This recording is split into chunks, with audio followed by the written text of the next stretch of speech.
Lines media Tamil உறவுகளுக்கு வணக்கம். இன்றைய அரசியல் களம் நிகழ்ச்சிக்கு தங்களை அன்போடு வரவேற்கிறேன். வணக்கம். வணக்கம் சின்ன. இந்த தமிழ் தேசிய அரசியலில் மூத்த பத்திரிகையாளர் ஏகலைவன் அவர் குறித்து நிறைய பேர் கார்னர் பண்ணி அவரை பற்றி ஒரு பதிவு போடுறாங்க. அவர் நிறைய தமிழ் தேசியத்துக்காக நிறைய அரசியல் பற்றி பேசியிருக்காரு. நான் தொடர்ந்து ஏன் இப்படிலாம் அவரை பண்ணுறாங்க அப்படின்னு தெரியல. இதை பற்றி என்ன சொல்கிறதுன்னு தெரில. ஏகலைவன் அவர்கள் நீண்ட காலமாக தமிழ் தேசிய அரசியலில் அவர் 2009க்கு முன்னாடி காலத்திலேருந்தே அவரை தெரியும். எனக்கு குமுதத்தில் நாங்கள் 2 பேரும் ஒன்றா பணிபுரிஞ்சோம். அவர் தனியாக அப்போவே இருந்து, இன்றைக்கு தான் இந்த யூடியூப் உலகம், இந்த காணொலி உலகம், அப்போவே இருந்து அவர் ஈழம் சார்ந்த விஷயத்துக்குன்னு அவர் குமுதம்.comல தனியாகவே அது சம்மந்தமான தொடர் காணொலிகளை போட்டுக்கிட்டு பேசிட்டு காணொலி வடிவிலே குமுதம்.com தான் இணைய ஊடகத்திலே தொலைக்காட்சி முறையை முதல்ல பண்ணவங்க. யூடியூப்லாம் இதாகிறதுக்கு முன்னாடியே செய்தவர்கள் குமுதம்.com தான். ஆனால் அவர்கள் அதை விட்டுட்டாங்க பின்னாடின்னு வைங்களேன். அந்த சமயத்தில் அவர் ஏகலைவன் தமிழ்நாட்டில் ரொம்ப அறியப்பட்ட ஒரு பத்திரிகையாளர்.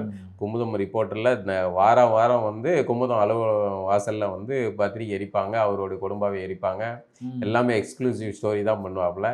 அப்படி ஏற்கனவே பிரபலமான பத்திரிகையாளர் ஏகலைவன் அவர் 2009 இனப்படுகொலைக்கு பிறகு பலருக்கும் ஒரு உணர்வு வயப்பட்டாங்கல்ல.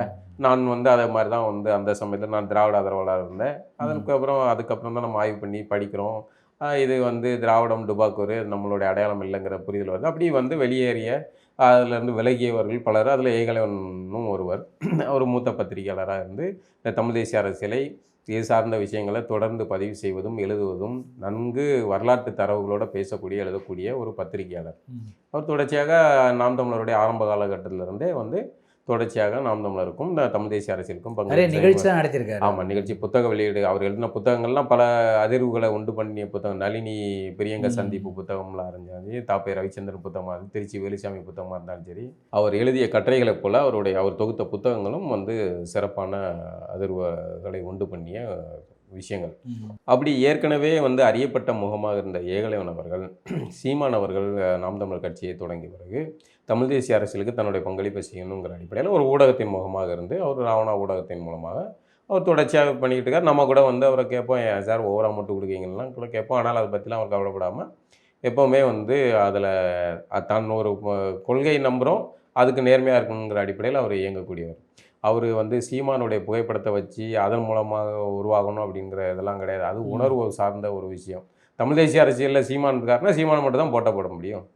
தமிழ் தேசிய அரசியல் சார்ந்த ஒரு ஊடகம் நடத்துகிறாங்கன்னா வேறு யார் போட்டோ போடுவாங்க? ராஜபக்சே போட்டோவை போட முடியும், சீமான் போட்டோ தான் போடுவாங்க.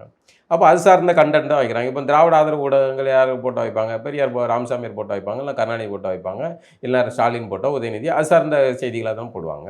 அப்போ அந்த ஊடகத்தோடைய நோக்கம் என்ன அப்படிங்கிற அடிப்படையில் இருந்தால் அதை வைப்பாங்க.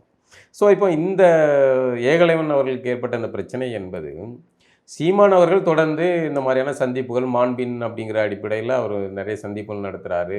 தேர்தலுக்கு பிந்தைய தேர்தல் தோல்விக்கு முக்கிய காரணமாகவே சொல்லப்படுவது ஸ்டாலின் அவர்களை சந்தித்த அந்த சந்திப்பும், அந்த புகைப்படம், காட்சிகள், அதுக்கு பின்னாடி எடுக்கப்பட்ட விஜய் மீதான தாக்குதல், அந்த விஷயங்கள் குறிவைத்து விஜயை விமர்சித்தது வச்சது அப்படிங்கிறதெல்லாம் பேசப்படுது. இதுக்கு நடுவில் இந்த மாதிரியான அடுத்தடுத்து சந்திப்புகள் நடக்கும்போது பலரும் தம்பிகள் பலரும் புலம்புறாங்க. இப்போ கட்சிக்காரங்க நேராக சொல்ல முடியாதுல்ல, அப்போ அது சொல்கிறாங்க. அப்போ ஒரு ஊடகவியலாளர்களாக என்ன செய்வாங்க? அவங்க ஒரு மாற்று கருத்தை இருக்குன்னா அதை சொல்லத்தானே செய்வாங்க. இப்போ ஏகலைவன் அவர்கள் நாம் தமிழருக்காக ஆதரவாக அவ்வளோ காணொலிகள் போட்டிருக்கார், பேசியிருக்காரு, எழுதியிருக்காரு. அப்போமெல்லாம் சுகமாக இருந்தது, அப்போதெல்லாம் நன்றாக இருந்தது. ஆனால் ஒரு சிறு விமர்சனம் வருது, இந்த மாதிரியான சந்திப்பு. அதுவும் கூட அவர் நம்மள மாதிரிலாம் கூட பேசுறது கிடையாது, அது ஒரு பாலிசாக தான் சொல்லுவார். அந்த சிறு விமர்சனத்தை கூட தாங்க முடியாமல் ஏகலைவன் சில்லறைத்தனமான மூத்த பத்திரிகையாளர்னு நாம் தமிழர் கட்சியை சேர்ந்த ஒரு சில்லறை தம்பி ஒருத்தர் இது பதிவு போடுறார். இதை சீமான் அவர்கள் கவனத்துக்கு தெரியாமல் போயிருக்கலாம், எவனோ ஆர்வக்கோளாறு போடுறான் அப்படின்ட்டு. ஆனால் பின்னாடி இது ஒரு சர்ச்சையாகுது. பின்னாடி நம்ம ஒரு நேர்காணல் எடுக்கிறோம், அவர் அதில் கருத்து சொல்கிறாரு.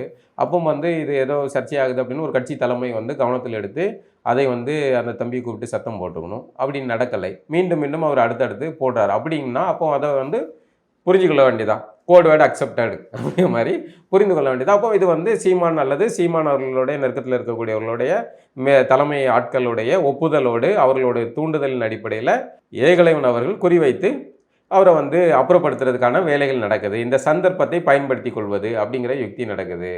அதை அப்போ அப்படி தான் புரிஞ்சுக்கிறது. இதை வந்து தெரியாதா? சீமான் அவர்கள் கவனத்துக்கு பலரும் அனுப்பியிருப்பாங்க. எல்லா விஷயமும் தலைமைக்கு எல்லா விஷயமும் தெரியும். எல்லா விஷயமும் தெரியும் எல்லாம் உருட்டாதீங்க.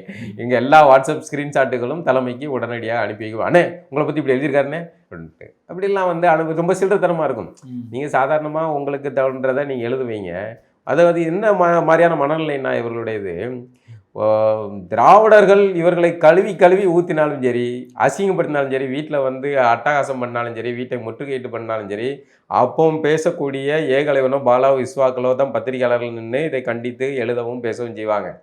அது இவர்கள் பிரச்சனை. ஆனால் அப்படியெல்லாம் செய்யக்கூடியவர்கள் அவர்களை பார்த்தால் கட்டிப்பிடிச்சு திராவிட பங்காளிகள்ன்ட்டு மாண்பை காட்டிடுவாங்க. ஆனால் இது தப்புன்னு இவர்கள் கூட எவ்வளோ நேரமும் துணையாக இருக்கக்கூடியவர்கள் வந்து சிறு விமர்சனம் வச்சால் இவர்கள் தாங்க முடியல. அப்போ என்னன்னா, திராவிட பங்காளிகளை பார்த்தால் மாண்பு பொங்கி வழியுது.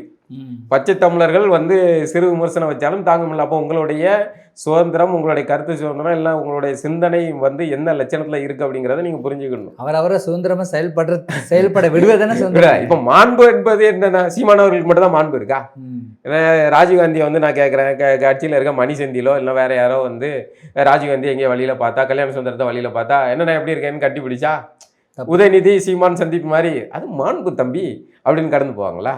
அவங்களோட உனக்கு என்ன வேலை அப்படின்னு கேட்பாங்களா? இப்போ விஜயை வந்து யாரோ ஒரு கட்சிக்காரர் வந்து நாம் தமிழர் கட்சியை சேர்ந்த ஒருத்தர் வந்து வாழ்த்தி ஒரு பாராட்டு, ஏதோ எல்லா நேரமும் ஒருத்தனை திட்டிகிட்டே இருக்கணும்னு அவசியம் கிடையாதுல்ல. விஜய் நல்லது செய்யக்கூடிய இருந்தால் நல்லது செய்யணும். இப்போ வந்து ஒரு மருத்துவமனைக்கு போகிறார், விசிட் போகிறாரு, ஒரு நல்லா தான் இருக்குது பார்க்கறதுக்கு. ஒரு முதல்வர் நேரடியாக போகிறார், ஒரு முதல்வர் தலைமைச் செயலகத்துக்கு நேரடியாக ரெகுலராக நேரத்துக்கு வந்துடுறாரு. ஊழியர்கள் எல்லாம் கரெக்டாக வந்து உட்கார வேண்டிய நிர்பந்தத்துக்குள்ள கரெக்டாக கையை வச்சிடணும்னு வருது இல்லை நெருக்கடி. இதெல்லாம் சின்ன சின்ன விஷயங்கள் பாராட்டக்கூடியது தானே. இந்த மாதிரி சின்ன சின்ன விஷயங்கள்லாம் யாரோ ஒருத்தங்க வந்து ஒரு பொதுவான பார்வையில் நல்லா இருக்குன்னு எழுதுனா, நாம் தமிழர் கட்சி உறுப்பினராக இருந்தால் இது மாண்பு அப்படின்னு விடுறாங்களா? உடனே போன போட்டு எப்படிடா எழுதலாம் அப்படின்னு கேட்குறீங்கள. இப்போ நாம் தமிழர் கட்சியிலேருந்து அடுத்தடுத்து நிறைய பேர் இதன் காரணமாக வெளியே போகிறாங்க போல இருக்குது. பெருந்தலைகள், சிறுதலைகள் அப்படின்ட்டு நிறைய பேர் வெளியே போகிறாங்க. நான் முத்துப்பாண்டி அப்படிங்கிறவர் வந்து அவர் அறிவிச்சிட்டாரு, விலகல் கடிதம் கொடுத்தாரு. ஒரு இயக்குனர் ஒருத்தர் வந்து கூட வெளியே போகிற மாதிரி தகவல் ஓடுது. இல்லை, தொடர்ந்து நாம் தமிழர் கட்சியில் முன்னாள் இயங்கக்கூடிய கல்யாண சுந்தரம், ராஜீவ்காந்தி, காளியம்மாள் இந்த மாதிரியான இரண்டாம் கட்ட தலைவர்களாக உருவாகக்கூடிய ஆட்கள் நிறைய பேர் தொடர்ந்து நாம் தமிழ்லேருந்து வெளியேறதுக்கான காரணம் என்ன?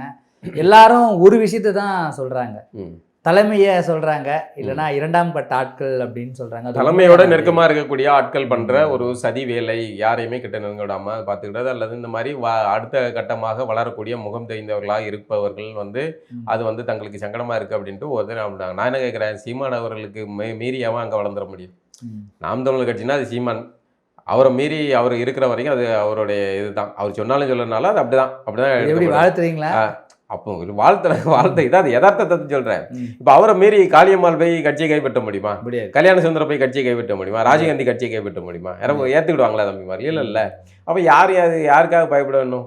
சீமானவர்களுக்கு இப்படி ஒரு அச்சம் இருப்பதாக பலரும் அப்படிதான் சொல்றாங்க. இரண்டாம் கட்ட தலைவர்கள் வளர விடாமல் பார்த்துக்கிட்டாங்க. இரண்டாம் கட்ட தலைவர்கள் வளர்ந்தால்தான் கட்சி வளருதுன்னு அர்த்தம். திமுக அப்படிதான் வளர்ந்தது. நீங்கள் எவனுமே வளர விடாமல் பார்த்துக்கிற மாதிரி இருந்தால் அது வந்து தேவையற்ற அச்சம்ங்கிறாது. அதுக்கு அப்படி ஒரு அச்சமே தேவையில்லையா? அங்கே இருக்கிற வரைக்கும், சீமான் இருக்கிற வரைக்கும் அது சீமான் அவர்களுடைய தலைமை தான். அப்படிங்கும்போது இது வந்து என்னென்னா, ஒவ்வொரு பவர் சென்டர் வரும்போது ஆட்கள் வந்து அதை ஆள்கள் வரவிடாமல் பார்த்துக்கிட்டது, தங்களுடைய கண்ட்ரோலில் வைக்கிறது அப்படிங்கிற அந்த சசிகலாத்தனமான வேலைகள். முன்னாடி ஜெயலலிதாவை பற்றி ஜெயலலிதா கூட சசிகலா இருந்து சசிகலா ஏதாவது தவறுகள் பண்ணால் அதை ஜெயலலிதாட்ட சொல்கிறதுக்காக வந்தாங்கன்னா, சசிகலா மீறி போகாது தகவல். மீறி ஜெயலலிதாவை சந்திக்கும் போது சொல்லிட்டா ஜெயலலிதாவே சசிகலாட்ட சொல்லிடும். இவன் வீடு போய் சேர்றதுக்குள்ளே அவனுக்கு வந்து கட்சியிலேருந்து நீக்கப்பட்டார் அப்படின்னு ஃபேக்ஸ் போய் சேர்ந்துடும். இந்த லட்சத்தில் தான் இருக்குது. அதே மாதிரி தான் இங்கே நாம் தமிழில் இருக்குது போல இருக்குது. இப்போது இப்படியான சூழலில் தான் ஏகலைவன் அவர்கள் இந்த மாதிரி ஒரு கருத்தை வைக்கிறாரு. அந்த கருத்து சரியானது, என்ன அளவில் சரியானது, நம்மளும் அந்த கருத்தை தான் சொல்கிறோம். இது அது 99% தொண்டர்கள் தம்பிமார்களுடைய கருத்தும் அதுதான், தம்பி தங்கைகளுடைய கருத்தும் அதுதான். திராவிட சிந்தனையாளர்கள் அவங்க பண்ணுற அந்த அலப்பறை விடவே இது அதிகமாக இருக்கும். ஒன்றும் இல்லை. இது வந்து என்னன்னா, நமக்கு அவசியம் இல்லை. எதுக்கு இந்த மாதிரி சந்திப்புகள்லாம் சந்திச்சுட்டு வச்சுட்டு அது வந்து அதுக்கு பிற முட்டு கொடுத்தே தம்பிகள் வந்து டயர்ட் ஆகுறாங்க. அப்போ இதெல்லாம் வந்து தேவையில்லை அப்படிங்கிற ஒரு கருத்தை ஏகலைவன் அவர்கள் வைக்கிறார். அந்த கருத்து சரியில்லை, தவறு அப்படின்னா ஏகலைவனை கூப்பிட்டு பேசலாம். இல்லை உங்கள் கருத்து தவறுன்னு சொல்லலாம். இல்லை அந்த கருத்துக்கு இது பண்ண பேசலாம். ஆனால் ஏகலைவனை சில்லறைத்தனமான பத்திரிகையாளர்னு மூத்த பத்திரிகையாளர்னு எழுதுறத ஒரு கட்சி தலைமை வேடிக்கை பார்க்குது அப்படின்னா, ஏகலைவனை வந்து சீமான் அவர்களிடம் வந்து அல்லது ஏகலைவனை போதும் அப்படின்னு அப்புறப்படுத்துறது தான். இந்த ஏகலைவன் தான் அந்த ஒரு நடிகையை வச்சு திராவிட கூட்டம் வந்து சீமானை வீழ்த்துவதுக்கு எல்லா வேலையும் பண்ணி இறுதி கட்டத்தை நெருங்கி இருந்தப்போ, இந்த ஏகலைவன் எடுத்து விட்ட அந்த ஆடியோ தான் வந்து பிரம்மாஸ்திரமாக இருந்து அந்த அந்த சாப்டரை உடச்சிச்சு. அதால அந்த அம்மா பாட்டு கிளம்பி போச்சு. இதெல்லாம் அதுக்கப்புறம் இன்னைக்கு சட்டம் நீதிமன்றத்தில் உயர் நீதிமன்றத்தில் வழக்கு முடிஞ்சுன்னு வைங்களேன். ஆனால் இதுக்காக இப்படி வேலை பார்த்து இயங்கிய ஒரு பத்திரிகையாளர், மூத்த பத்திரிகையாளர், அவரே ஒரு உணர்ச்சி வசப்பட்டு அந்த கருத்தை அப்படி சொல்லட்டுமே. நான் என் கருத்துலாம் உணர்ச்சி வசப்படல, நான் சரியாக தான் சொல்லிட்டேன். நான் என்னுடைய பார்வையில் அது இந்த மாதிரியான சந்திப்புகள்லாம் மாண்புலாம் வந்து அவசியம் கிடையாது. பொதுவாக சந்திக்கலாம், வைக்கலாம், அது ஓகே. ஆனால் உங்களுக்கு ஏற்கனவே டேமேஜ் ஆகி போய் கட்சி 8லேருந்து 4 விழுந்திருக்கு. தொடர்ந்து இந்த மாதிரி சந்திப்புகள் சந்திச்சுக்கிட்டே இருந்தீங்கன்னா ஏற்கனவே ஊர் உலகம் முழுக்க எல்லாம் பேச்சு என்ன ஓடுதுன்னா, திமுகவிடம் விலை போயிட்டார் சீமான், திமுகவிடம் இது பெட்டி வாங்கிட்டு தான் வந்து விஜய் போட்டு அடித்தார் அப்படின்னு தான் வந்து இப்போ தகவல் பரப்பப்பட்டு அது உண்மை என்று நம்பப்பட்டு பொதுமக்கள் எல்லாரும் நம்புகிற அளவுக்கு நிலைமை மாறிடுச்சு. அதனால தான் அந்த 8 வந்து 4 மாறினது. இப்போ இந்த 4 இறங்கிடக்கூடாதுங்கிற அக்கறையில் தான் ஏகலைவன் மாதிரியான ஆள்கள் வந்து ஒரு கருத்தை வைக்கிறாங்க. அந்த கருத்து தவறுனா தவறுன்னு சொல்லிட்டு போங்க, அது கருத்துக்கு வார்த்தைகள் போடுங்க, இது பண்ணுங்க. அவர் கட்சிக்காரரும் கிடையாது, அவர் அனுதாபியாக இருந்து இயங்கக்கூடிய ஒரு நபர், தீவிரமாக நாம் தமிழருக்காக முட்டு கொடுத்த ஒருவர். இப்படி தன்னுடைய 15 ஆண்டுகால உழைப்பை கொடுத்த ஒருவரை ஜஸ்ட் லைக் தட்டு அப்படின்னு அள்ளி குப்பையில் போடுற மாதிரி போடுறாங்க அப்படின்னா, இந்த கட்சி மற்றவர்களை எப்படி டீல் பண்ணும் அப்படின்னு யோசிக்காங்க. அறியப்பட்ட ஒரு முகமாக இருக்க ஒரு கருத்தியல் ரீதியாக இயங்கக்கூடிய ஒரு பத்திரிகையாளர். கட்சியை விமர்சனம் பண்ணும்போது ஏற்றுக்கிறாங்க, கட்சியோட தலைமையே நீங்கள் விமர்சனம் பண்ணுறீங்க அப்படின்போது எப்படி ஒரு தொண்டனா ஏற்றுக்க முடியும்? தலைமை அப்படின்லாம் இது கிடையாது. என்ன கார்பரேட் கம்பெனியா? அதாவது தலைமைன்னு அவரை வந்து யாரும் இந்த மாதிரி சந்திப்புகளை தவிர்க்கலாம் அப்படின்னு சொல்கிறது கூட ஒருத்தங்களுக்கு உரிமை இருக்காதா?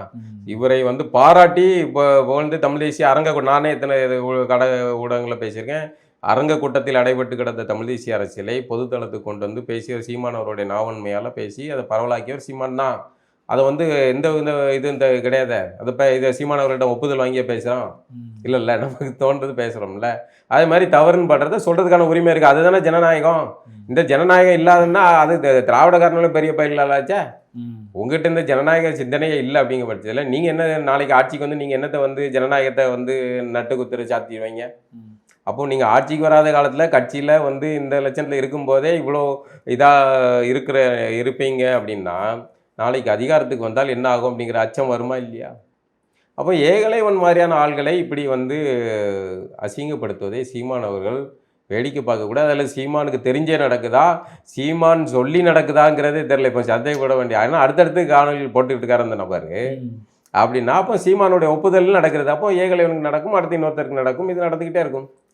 இதுதான் அப்போ தமிழ் தேசியம்.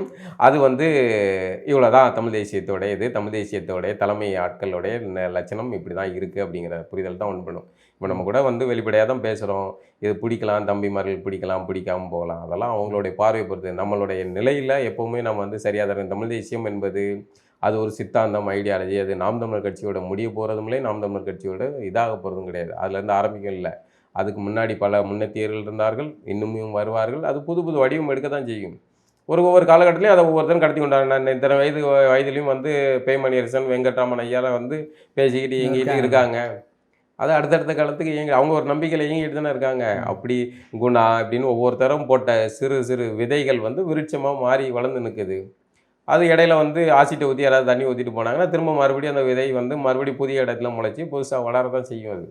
அதை யாரும் எதுவும் பண்ண முடியாது. ஆனால் இந்த மாதிரியான விஷயங்கள் நடப்பது தமிழ் தேசிய அரசியலுக்கு அழகல்ல. இது வந்து பார்க்குறவங்களுக்கு இதன் மூலமாக திராவிடத்துக்கு கொண்டாட்டம். இதன் மூலமாக ஏகலைவன் வந்து விலகி இருக்கிற ஒரு சூழலுக்கு தள்ளப்படுவார்.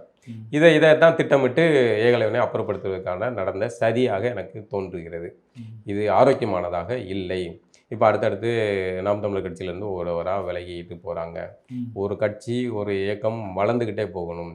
நம்ம காளியம்மாள் வெளியே போனப்பவும் இதை தான் சொன்னோம். பிரிஞ்சு போகிறவங்களை நினச்சி பார்த்தா நம்ம கட்சி வளர்க்க முடியாது இல்லை. அது பிரிஞ்சு போகிறவங்க பற்றி நம்ம கவலைப்பட வேண்டியதில்லை. ஆனால் பிரிந்து போகிறவர்கள் ஏன் போகிறார்கள் என்பதை ஆய்வு செய்யணும்ல.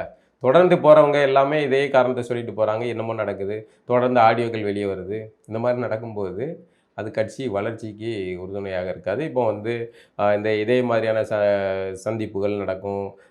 ஏற்கனவே பரவலாக பேசப்படுற தகவல்கள், அப்புறம் வந்து அம்பாசமுத்திரத்தில் போட்டியிடுறது, இதெல்லாம் பார்க்கும்போது பொதுமக்கள் எல்லாரும் முட்டாள்கள் கிடையாது. எல்லாரும் வந்து ஒரு மாதிரி யோசிக்க தானே செய்வாங்க.